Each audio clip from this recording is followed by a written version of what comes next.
వర్షం పడుతుంది లక్ష్మి. వెచ్చగా నా దగ్గర పడితే పడిందిలే వసు. అసలు నువ్వు దగ్గరికి రమ్మంటమే నాకు విచిత్రంగా ఉంది. ఈ ఛాన్స్ చచ్చినా వదలను. కాళ్లతోనైనా కరుణించావా ప్రియా? ఓన్లీ ఇలానే అడ్జస్ట్ అయిపోతా.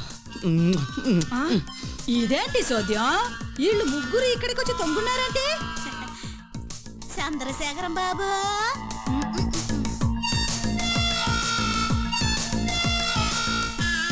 బాలసుబ్రహ్మణ్యం బాబు,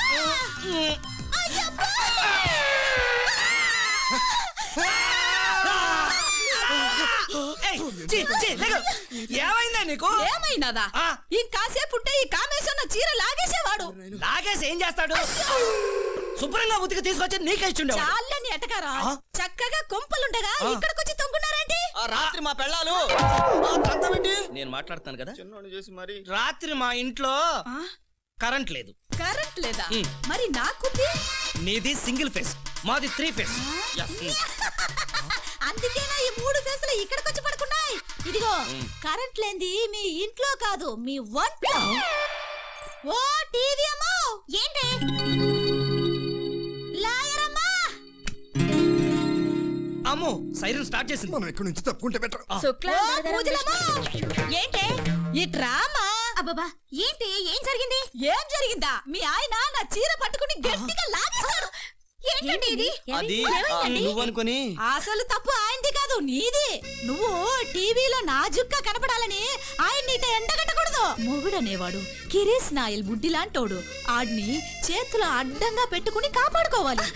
రేపాడు దేన్నైనా మరిగితే ఏముంది, బుడ్డి ఇక్కడ ఉండిపోద్ది, నూనె అక్కడికి వెళ్ళిపోద్ది. Good point. ఏంటి గుడ్డు వకీలమ్మా?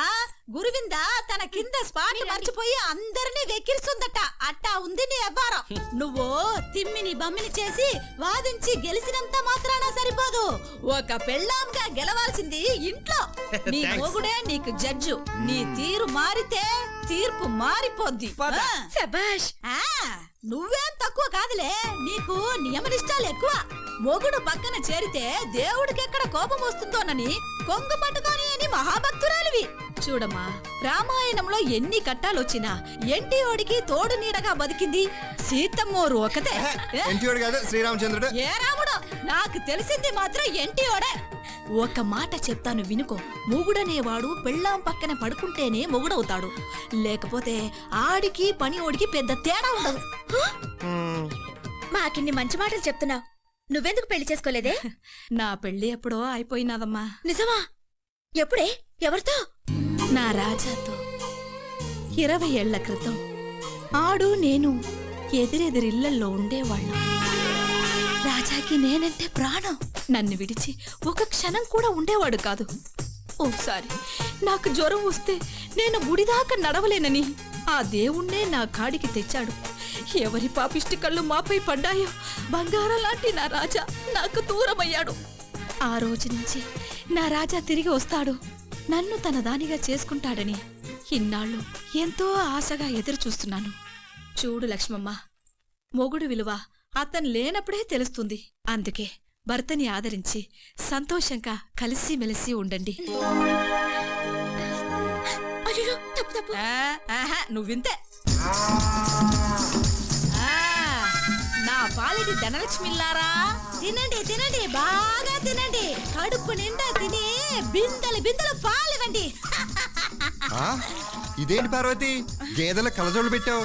ఈ మధ్య ఆటికి మరీ టెక్ ఎక్కువైపోయినది బాబు. పచ్చగడ్డేస్తే గాని పాలివ్వమని స్ట్రైక్ చేస్తున్నాయి. ఈ పట్నంలో పచ్చగడ్డ ఎక్కడ దొరుకుతుంది? అందుకే పచ్చకళ్ళ జోళ్ళెట్టి ఎండుగట్టి పడేసా. అమ్మా, నువ్వు మామూలు పార్వతివి కాదు, ఫిట్టింగ్ పార్వతివి. నీ అవిడియా సూపర్. థాంక్స్. పార్వతి, నాకు కలజోడివా? నీకెందుకో? మా ఆవిడని లైన్ లో పెట్టుకుందామని. మరి అందుకే నీకింకా శోభనం కాలేదు. సూపర్ ఐడియాతో గేదెల నెట్ట నేను లైన్ లో పెట్టాను. అలాగే సూపర్ గా నడుచుకుని మీరు మీ పిల్లల్ని లైన్ లో పెట్టొచ్చు. ఎట్టా? వాళ్ళని ఎప్పుడు వంటింటి కుందలిలా ఇంట్లోనే ఉంచకుండా అలా బయటికి తీసుకెళ్లి సినిమాలు, షికార్లు, షాపింగ్లు చేయిస్తే సరే. భలే చెప్పావులే. మాకొచ్చే జీతం ఇంటి బాడుక్కి ఇంటి వాడుక్కే సరిపోవడం లేదు. అవును, నిన్న మా ఆవిడ చేసిన హోమానికి సగం జీతం హరీమంది.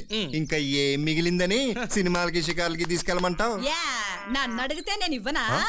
ఏంటమ్మా నువ్వా వడ్డీతో వాయిద్దామనే? మాయా నీకు అసలు ఇస్తేనే తిరిగి వస్తామని గ్యారంటీ లేదు. సరే సరే ఈసారికి ఇస్తాను. ఇదిగో ఈ డబ్బులు ఎత్తుకెళ్ళి మీ పెళ్ళాళ్ళతో జాలిగా ఓకే